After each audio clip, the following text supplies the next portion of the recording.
Hola, mi nombre es Florencia Di Salvo y este es el primer video de la unidad 5 del tema halógenos. Los halógenos son el flúor, el cloro, el bromo, el yodo y el astato y corresponden al grupo 17 de la tabla periódica. La configuración electrónica externa es Ns2np5. Los videos de las clases de halógenos son 4 y en este primer video nos vamos a dedicar a hablar sobre la presentación de los halógenos, las propiedades y usos y las propiedades de los dihalógenos. Esta tabla resume las características principales de los halógenos. Vemos, bueno, como mencionamos, son el flúor, cloro, bromo, yodo, astato. Acá están los años de descubrimiento de los distintos elementos y en el caso del astato es el más reciente y tenemos que mencionar que se trata de un elemento radioactivo. Si todos los isótopos del astato son radioactivos y su obtención es a partir del bombardeo con partículas alfa a bismuto 209. En cambio, en el caso del resto de los elementos del grupo, bueno, se encuentran de manera natural en minerales, bueno, en los minerales principales en los cuales se pueden encontrar el cloro y el bromo son el cloro de sodio, cloruro de potasio, bromuro de sodio. En el caso del flúor son minerales más complejos y en el caso del yodo el más importante son los iodatos, ¿sí? Los halógenos pueden obtenerse, a diferencia del astato, a través de síntesis química o electroquímica. Acá vemos los isótopos de cada uno de ellos, de cada uno de los halógenos, y cabe destacar que en el caso del cloro y el bromo, la abundancia relativa de cada uno de los isótopos es bastante grande, ¿sí? No tenemos un isótopo notablemente mayoritario, sino que hay otros que también tienen una abundancia alta. Los usos son muy variados, se trata de especies sumamente importantes y útiles para la industria química, ¿sí? Los usos son muy diversos. En el caso del flúor destacamos el uso del flúor para la obtención, para la síntesis de polímeros y plásticos de usos muy amplios, no solamente para otras industrias, sino también para el uso cotidiano. ¿Sí? El flúor es parte del el teflón, ¿sí? Que todos conocemos el teflón por el uso que tiene para digamos, las ollas, las sartenes, ¿sí? Que lo usamos día a día. También uso medicinal, para todo lo que sea las pastas de dientes y otros medicamentos relacionados con la higiene bucal. En el caso del cloro se utiliza para desinfección, para blanqueo de pasta de papel y de pasta de madera, también para la síntesis de plásticos y de distintos tipos de otras, digamos, de otras sustancias, otras especies con alto valor agregado. En el caso del bromo, el uso principal es en la síntesis de compuestos ignífugos, ¿sí? Materiales que se utilizan para recubrimiento de otros materiales y evitar su inflamabilidad. Un uso, digamos, que ya está en decaimiento es para fotografía. En caso del bromo, sí, todos conocemos, utilizamos bromo para desinfección, ¿sí? El Pervinox, que es de un uso muy amplio, contiene yodo, también para fotografía, pero bueno, está en desuso para aditivos alimenticios. Y uno de los posibles usos del astato tiene que ver con su aplicación para medicina nuclear, que está, digamos, como propuesto como posible para tratamientos de cáncer. En esta transparencia podemos ver de manera resumida un poco lo que les comentaba recién en relación a los usos del cloro, ¿sí? O sea, este gráfico de tortas resume los usos de cloro en Europa y fíjense cómo en realidad la mayor utilidad tiene que ver con la síntesis de otros compuestos de mayor valor agregado, si bien la parte, digamos, el uso de cloro como tal, digamos, como blanqueador en la industria de papel es importante, pero no es tan importante, digamos, el uso de cloro directo, o sea, la aplicación del cloro como tal, sino en realidad el mayor uso tiene que ver con el uso de cloro para sintetizar otros componentes, otros compuestos de mayor valor agregado. En este gráfico que vemos acá tenemos resumido los usos del yodo y fíjense que para la parte, digamos, de salud es el mayor uso. Y en este gráfico que tenemos acá resume el tema de la abundancia, ¿sí? Donde en celeste vemos la abundancia en relación a lo que tiene que ver con los minerales y en azul, perdón, y en naranjita la composición, o sea, la abundancia de los halógenos en agua de mar. Como les comentaba, me voy a detener unos minutos nada más, unos segundos en hablarles del astato, porque es algo que también me pareció interesante, ¿no? O sea, uno en general va a los libros de texto y cuando hablan del astato se refieren al astato prácticamente lo único que se dice es que es radioactivo, que sus isótopos son inestables y entonces desde ya que el uso está limitado. El astato se descubrió en 1940 como estaba en la primera transparencia y fíjense que ni siquiera le pusieron nombre, ¿sí? O sea, le pusieron elemento 85, así como muy misterioso, y luego le dieron el nombre de astato, que es un nombre deriva de la palabra griega astatos, que significa inestable. Uno de los usos que se le da o se le pretende dar al astato o a derivados del astato tiene que ver con la radioterapia. La radioterapia para tratamientos contra el cáncer es un tratamiento, un tipo de tratamiento muy utilizado con otros radioisótopos y hay bastante información en centros de investigación de Francia que aparentemente están en etapa clínica, o sea, ensayos clínicos del uso del astato para radioterapia de tratamientos contra el cáncer.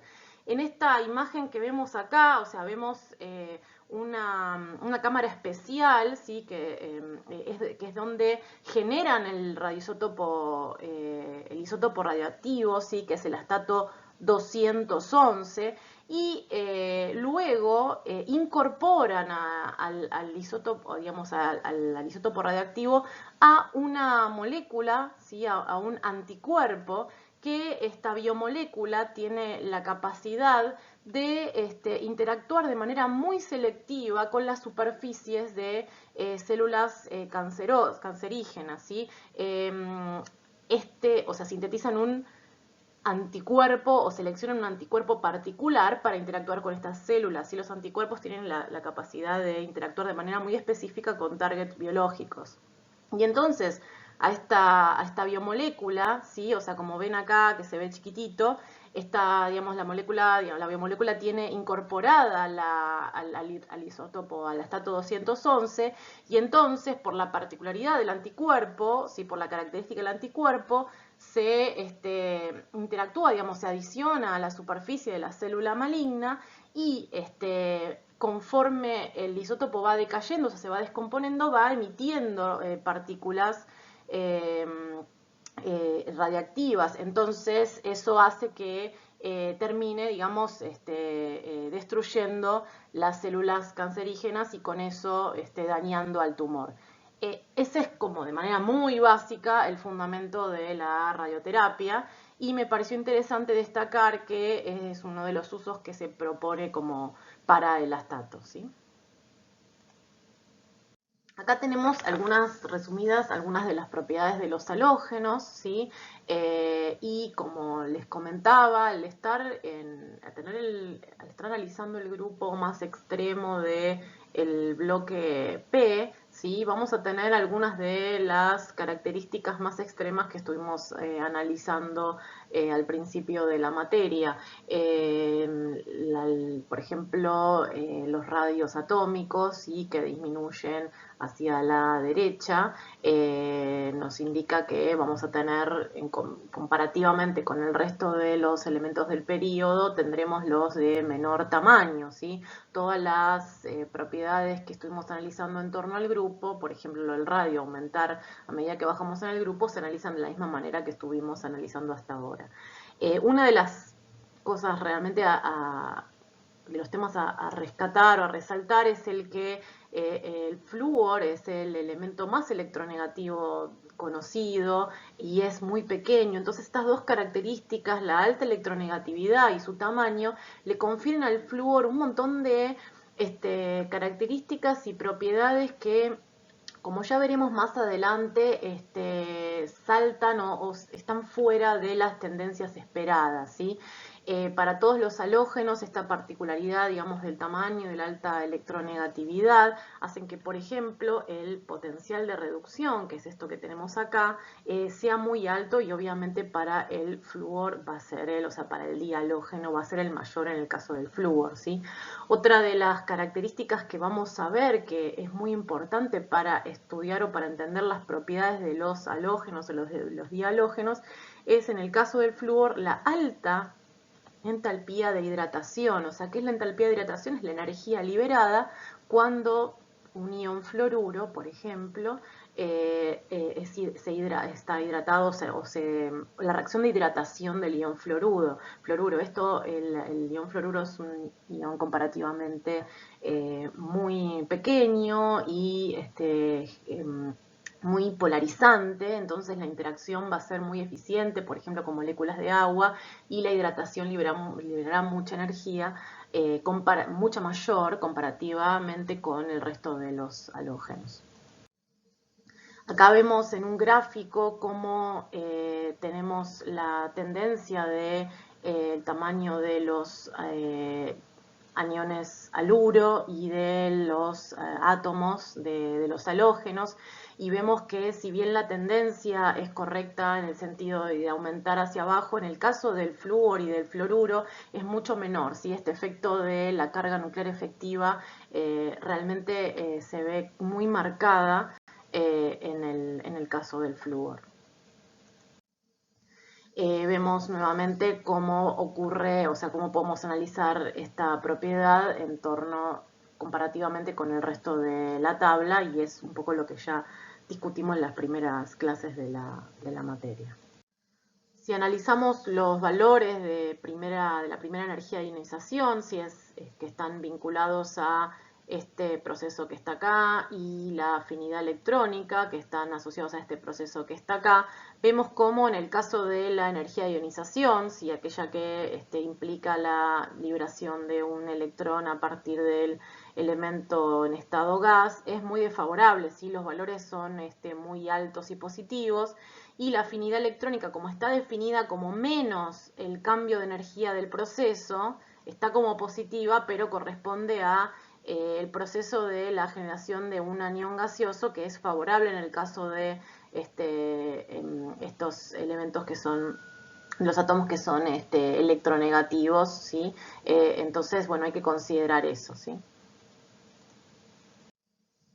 Acá tenemos, para tener una idea, las distintas propiedades, no solamente en relación al grupo, sino en relación al resto de los elementos de la tabla periódica, ¿sí? Y podemos ver cómo la variación, bueno, de electronegatividad, como ya vimos, la primera energía de ionización, ¿sí? Solamente quienes tienen mayor energía de ionización son los gases nobles, ¿sí? Y luego vienen los halógenos. Y en el caso de la afinidad electrónica vemos cómo, acá se ve un poco más claro, que la tendencia es menor hacia abajo en el grupo, pero en el caso del fluoruro, ¿sí? Del flúor, se va de la tendencia. ¿Y eso por qué es? Porque si bien el átomo es muy electronegativo y es un proceso favorable, la suma de un electrón en un átomo tan pequeño, una especie tan pequeña y con un gran número de electrones y su tamaño pequeño, la repulsión interelectrónica hace que comparativamente con el cloro sea más favorable el proceso para el cloro que para el flúor. Entonces, ¿a qué podemos vincular todas estas los valores, ¿sí? O sea, las propiedades de los halógenos, como les comentaba anteriormente, a la carga nuclear efectiva alta que tienen estos elementos. Otra de las propiedades que podemos analizar es el potencial de reducción de los dihalógenos, ¿sí? O sea, los definimos de esta manera y para analizar la tendencia observada, ¿sí? O sea, como vemos que, bueno, desde ya que va disminuyendo digamos, el poder oxidante a medida que bajamos en el grupo, o sea, fíjense cómo el valor baja, ¿sí? Pero es extremadamente alto para el fluoruro, o sea, para la reacción de flúor 2 que da, digamos, se reduce al ion fluoruro.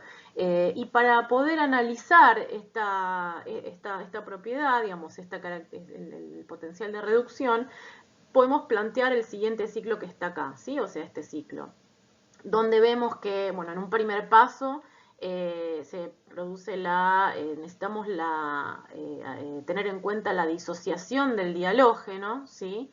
Y además la hidratación del ion gaseoso, o en este caso sería deshidratación, ¿sí? O sea, lo que seguramente vamos a tener tabulado es la energía asociada del ion gaseoso a la formación del ion hidratado. Y acá la EU corresponde a la energía de unión, ¿sí? Luego tenemos que tener en cuenta la afinidad electrónica, ¿sí? O sea, el proceso del átomo gaseoso y generar el anión gaseoso, y finalmente la hidratación de este ion gaseoso, el anión gaseoso. Y como les comentaba anteriormente, la energía de hidratación, o sea, la energía vinculada a la hidratación de tanto el átomo como en el caso del anión fluoruro es muy favorable. Entonces, el valor, digamos, que está indicado acá, mucho más negativo en el caso del fluoruro que el resto de los halógenos, hace que este valor sea muchísimo mayor para el flúor 2 que para el resto, ¿sí? Cuando hablamos de los halógenos del elemento, el halógeno elemental, nos tenemos que referir a los dihalógenos, ¿sí? Acá tenemos en esta tabla algunas de sus características que las vamos a ir viendo en detalle en el transcurso de las clases, ¿sí? Vemos que el flúor 2 como el cloro son gaseosos en condiciones ambientes, ¿sí? Y el bromo y el yodo el bromo 2 es líquido y el yodo 2 es un sólido violeta, color intenso, brillante. Y también podemos ver de manera resumida en esta tabla datos sobre la síntesis, ¿sí? La síntesis en el laboratorio, por ejemplo, en el caso del cloro, bromo y yodo, después vamos a ver en mayor detalle, y las síntesis industriales, las vamos a ver también al final de las clases de halógenos, donde vemos que, bueno, tanto en el caso del flúor como el cloro, o sea, los halógenos más livianos, la síntesis industrial es a partir de vías electroquímicas, y en el caso del bromo y el cloro es posible obtenerlos a partir de la reacción con cloro utilizando soluciones de agua de mar, ¿sí? O sea, el cloruro, el bromuro que se encuentra presente en agua de mar, y en el caso de yodo a partir de minerales que contienen yodato. La molécula de dihalógeno es una molécula no polar, ¿sí? Entonces, por ejemplo, para explicar los valores de punto de fusión y punto de ebullición, lo que utilizamos o lo que analizamos es el tipo de interacciones intermoleculares que pueden establecerse.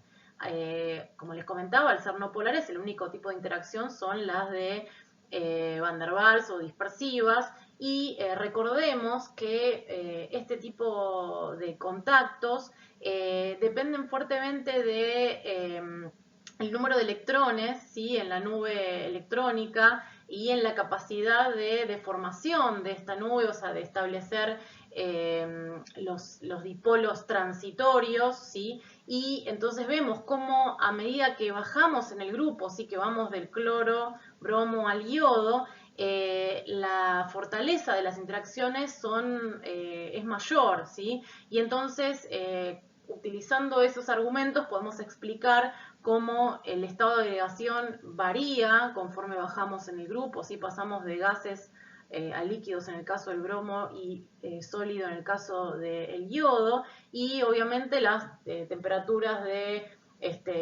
ebullición, de fusión y ebullición, como vemos acá abajo, van a ir aumentando. La reactividad química, como decíamos, disminuye conforme bajamos en el grupo, y lo mismo que su poder oxidante. También podemos utilizar argumentos del tipo de interacciones intermoleculares que pueden establecer estas moléculas para explicar la solubilidad, o sea, otra propiedad. Al ser moléculas no polares, van a ser solubles en solventes no polares, como pueden ser algunos solventes orgánicos, pero la capacidad, digamos, de polarizabilidad que puede observarse en el bromo y el yodo hace que también presenten cierta solubilidad en algunos solventes polares, ¿sí? Para explicar muchas de las propiedades de los dihalógenos, podemos utilizar los diagramas de orbitales moleculares, ¿sí? Acá podemos ver el diagrama de orbitales moleculares para moléculas del tipo A2, ¿sí? Del segundo período, ¿sí? Recordemos que el diagrama que está acá representa el diagrama de orbitales moleculares resultante para moléculas de los átomos moléculas del tipo A2 de los átomos menos electronegativos, ¿sí? Del litio 2 al nitrógeno 2, donde tenemos que una de las características es que la diferencia de energía entre los 2S y los 2P es menor comparativamente a la diferencia de energía entre los 2P y 2S de las moléculas A2 utilizando los átomos más electronegativos. Estos diagramas no están a escala relativa, ¿sí? Si una vez que combinamos los orbitales atómicos, tenemos como resultado los orbitales moleculares y analizamos el orden resultante conforme aumenta la energía, podemos ver que tenemos los orbitales sigma provenientes de la combinación de los dos S, luego los orbitales sigma antiligantes provenientes de la combinación de los dos S, pero también con componente de los dos P por esta explicado, digamos, por esta diferencia de energía que hay, que no es tan grande como en el caso de del oxígeno 2 y el flúor 2. Luego los orbitales pi, ¿sí? Los dos orbitales pi degenerados provenientes de la combinación de los orbitales atómicos p, el ligante, luego el orbital molecular sigma, ¿sí? Que se obtiene principalmente de la combinación de los p orientados longitudinalmente al enlace, o sea que están orientados en el enlace, luego los pi antiligante y el sigma antiligante obtenido a partir de la combinación principalmente de los orbitales p. En el caso de los orbitales moleculares de las moléculas diatómicas de átomos más electronegativos, la diferencia está, ¿sí? En el orden de los orbitales moleculares. Fíjense que acá está la diferencia, ¿sí? Tenemos los sigma ligantes obtenidos a partir de la combinación de los P. Fíjense esto. Igualmente, para saber exactamente cómo son cómo es la energía de los orbitales moleculares, recuerden que tenemos que hacer cálculos de estructura electrónica. Y estos son esquemas propuestos. Y vemos que los sigmas, la diferencia está es que los sigma de los P ligantes están por debajo de la energía que los pi ligantes de los obtenidos a partir de la combinación de los orbitales P, ¿sí? Lo recordemos, sí, o sea, lo que les estaba comentando recién, o sea, el origen de cada uno de los orbitales. Acá está el resultado de los orbitales moleculares obtenidos a partir de la combinación de los orbitales atómicos P, ¿sí? Tenemos, como les decía, el sigma, ¿sí? Que se obtiene como resultado de la combinación de los orbitales P que tienen sus lóbulos longitudinales al enlace, ¿sí? Orientados en el eje del enlace, de la combinación lineal más menos más, se obtiene el orbital sigma antiligante, ¿sí? Y de manera análoga tenemos el orbital, ¿sí? Con los otros orbitales atómicos restantes el pi ligante y el pi antiligante, ¿sí? Supongamos, bueno, acá tenemos qué pasa con los p del eje X, ¿sí? De las dos posibilidades de los p del eje X. De manera análoga ocurre con los p, ¿sí? Del eje Y, que no está indicado de esta manera. Por eso tenemos dos orbitales, ¿sí? Pi degenerados, en el caso de los ligantes, y dos orbitales pi antiligantes degenerados. Una de las cosas que les quería comentar, ¿sí? Para evitar confusión, es, según una nomenclatura que se observa muy frecuentemente en los libros, que además de la denominación sigma y pi, que están relacionadas con cómo es la simetría de los orbitales moleculares, vemos también como subíndice la letra G y U, ¿sí? Fíjense, o sea, en la mayoría de los libros lo encontramos y en las imágenes, y me gustaría aclarar el origen de este G y U, ¿sí? Este G y U tiene que ver, o sea, tiene que ver con la simetría, ¿sí? Con la observación de la simetría que tienen los orbitales resultantes, ¿sí? Y está relacionado en cómo, ¿sí? Si nosotros aplicamos la inversión, ¿sí? Nos imaginamos un punto, ¿sí? Un punto imaginario en el centro de lo que es el orbital, ¿sí? El objeto orbital, y realizamos una inversión, o sea, tomando por ejemplo el punto que está acá, que tiene el más, invertimos en torno a este punto imaginario central, lo que nos devuelve del otro lado también es un más, ¿sí? O sea, obtenemos la misma polaridad. Es un orbital, o sea, al invertir este punto que está acá, obtenemos la misma polaridad. También obtenemos un más, ¿sí? Es simétrico. Entonces, es centrosimétrico. Entonces, en este caso, se denomina con la letra G. Cuando nosotros realizamos esta misma operación, o sea, nos imaginamos un punto, o sea, agarramos un punto en esta parte del objeto y lo invertimos teniendo en cuenta un punto imaginario en el centro del objeto y vemos qué nos devuelve del otro lado, o sea, la inversión, en el caso del orbital antiligante vemos que nos encontramos con un signo menos, ¿sí? Entonces, en este caso, vemos que no es centrosimétrico, o sea, al invertir no es centrosimétrico, nos encontramos del otro lado con lo mismo, y la manera de denominar a ese orbital cuando ocurre esto es con la letra U. Fíjense que cuando vemos los orbitales ligante y antiligante, en el caso de los pi, ¿sí? Hacemos lo mismo, ¿sí? Invertimos, ¿sí? Invertimos en torno a un punto imaginario en el medio del objeto, y lo que vemos cuando invertimos es que nos encontramos con una polaridad diferente, ¿sí? O sea, más y menos nos encontramos con un más, ¿sí? Entonces, en este caso, el orbital ligante correspondería, o sea, no es centrosimétrico y corresponde a la letra U, entonces. Si nosotros aplicamos la misma operación, o sea, hacemos esta inversión en el orbital antiligante, nos encontramos que vemos la misma polaridad, sí, tenemos del menos al menos. Entonces, en el caso del antiligante del pi, es G. Entonces, recordemos que esto tiene que ver con un tipo de nomenclatura que está vinculada a si el objeto, o sea, si el orbital es simétrico o antisimétrico, y no tiene que ver con el tema de que sea ligante o antiligante, porque vemos que el sigma ligante se lo denomina con la letra G, ¿sí? Y el sigma ligante y el pi ligante corresponde, si no es centrosimétrico, y se lo denomina con la letra U.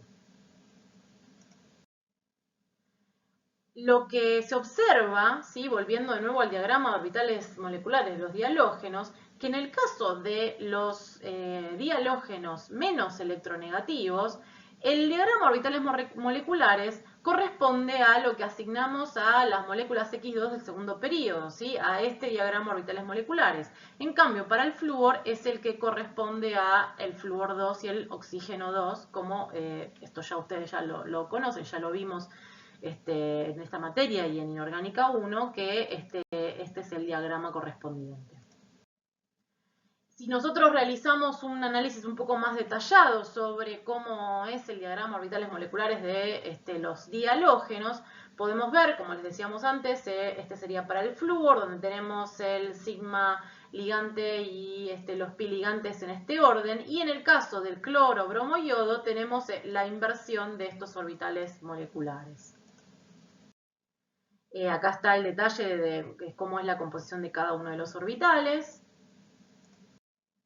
Y una de las cosas que nos sirve el diagrama de orbitales moleculares es, por ejemplo, para analizar los valores de energía de disociación, ¿sí? O sea, los valores de enlace, de entalpía de enlace. ¿Y qué vemos? Que del cloro 2 al yodo 2 hay una tendencia que disminuye conforme bajamos en el grupo, pero en el caso del flúor se salta esta tendencia. ¿Con qué podemos relacionar esta observación, estos valores experimentales?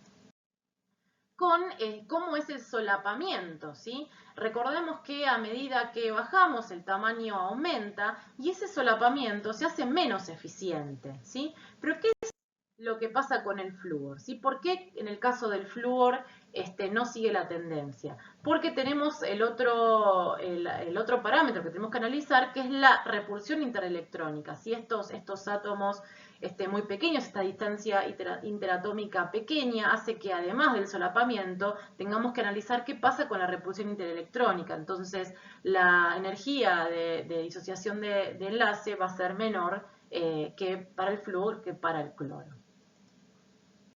Los diagramas de orbitales moleculares de los halógenos pueden utilizarse para explicar los colores observados. En estos tubos que tenemos acá vemos los distintos halógenos en fase gaseosa y vemos cómo el flúor es amarillo pálido, el cloro es verde amarillento, el bromo es rojo amarronado y el yodo es púrpura. Este color observado se relaciona con la diferencia de energía que hay entre el orbital ocupado de mayor energía y el orbital desocupado de menor energía. Estos orbitales se denominan el ocupado de mayor energía HOMO por Highest Occupied Molecular Orbital y el desocupado de menor energía se denomina LUMO, que viene de Lowest Unoccupied Molecular Orbital. La transición electrónica que puede ocurrir entre estos dos orbitales va a estar vinculada con la energía absorbida, ¿sí?, de la radiación electromagnética y la longitud de onda de esa radiación electromagnética. Lo que vemos es que esta diferencia de energía va disminuyendo a medida que bajamos en el grupo, ¿sí? A medida que el solapamiento es peor, ¿sí? Empeora el solapamiento de los dos halógenos y entonces vemos cómo el delta HOMO-LUMO es menor, tiene menor energía y va a estar asociado con una longitud de onda mayor de la radiación electromagnética absorbida. Esto lo podemos ver, por ejemplo, si hacemos un experimento de espectroscopía UV visible, que también, ¿cómo la denominamos? Espectroscopía electrónica, los máximos de absorción de cada una de las sustancias y cada uno de los dihalógenos va a estar relacionado con una longitud de onda y esa longitud de onda podemos determinar la energía vinculada y recordemos que guardan una relación inversamente proporcional. Entonces, si a medida que bajamos en el grupo la diferencia de energía disminuye, ¿qué va a pasar? La longitud de onda asociada va a ser mayor. Los diagramas de orbitales moleculares de los halógenos pueden utilizarse para explicar los colores observados. En estos tubos que tenemos acá vemos los distintos halógenos en fase gaseosa y vemos cómo el flúor es amarillo pálido, el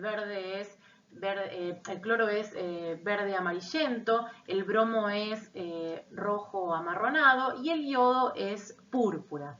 Este color observado se relaciona con la diferencia de energía que hay entre el orbital ocupado de mayor energía y el orbital desocupado de menor energía.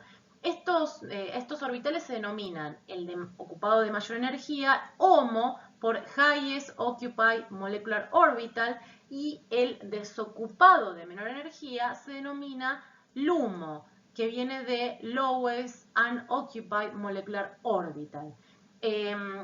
La transición electrónica que puede ocurrir entre estos dos orbitales va a estar vinculada con la energía absorbida, ¿sí?, de la radiación electromagnética y la longitud de onda de esa radiación electromagnética. Lo que vemos es que esta diferencia de energía va disminuyendo a medida que bajamos en el grupo, ¿sí?, a medida que el solapamiento es peor, ¿sí?, empeora el solapamiento de los dos halógenos, y entonces vemos cómo el delta HOMO-LUMO es menor, tiene menor energía y va a estar asociado con una longitud de onda mayor de la radiación electromagnética absorbida. Esto lo podemos ver, por ejemplo, si hacemos un experimento de espectroscopía UV visible, que también, ¿cómo la denominamos? Espectroscopía electrónica. Los máximos de absorción de cada una de las sustancias y cada uno de los dihalógenos va a estar relacionado con una longitud de onda, y esa longitud de onda podemos determinar la energía vinculada, y recordemos que guardan una relación inversamente proporcional. Entonces, si a medida que bajamos en el grupo la diferencia de energía disminuye, ¿qué va a pasar? La longitud de onda asociada va a ser mayor. Vamos a resumir entonces lo que vimos en este primer video. Presentamos a los halógenos, corresponden al grupo 17 de la tabla periódica, el último grupo de lo que denominamos el bloque P. Su configuración electrónica externa es NS2-NP5 y con ello podemos entender los estados de oxidación más comunes, no los únicos, que adoptan los halógenos, ¿sí? En el caso del flúor solamente presenta el estado de oxidación -1, es el átomo más electronegativo de todos los de la tabla, y eso le confiere propiedades particulares, ¿sí? El potencial de reducción muy alto, alta energía de hidratación, o sea, un pequeño tamaño. Y no solamente para el flúor, sino para el resto de los halógenos, distintas propiedades como los altos valores de energía de ionización, la afinidad electrónica y electronegatividad pueden explicarse con los altos valores de carga nuclear efectiva que presentan comparativamente con el resto de los elementos de la tabla. También analizamos el diagrama de orbitales moleculares que representa al halógeno como elemental X2, y vimos que el solapamiento, ¿sí?, disminuye a medida que bajamos en el grupo, y tiene que ver con el tamaño, ¿sí?, que el tamaño creciente a medida que bajamos, que pasamos del flúor 2 al cloro 2, bromo 2 y yodo 2, pero en el caso del flúor también veíamos que la repulsión interelectrónica es otro factor importante a tener en cuenta para explicar su energía de enlace menor al del cloro, y saltando de la tendencia observada.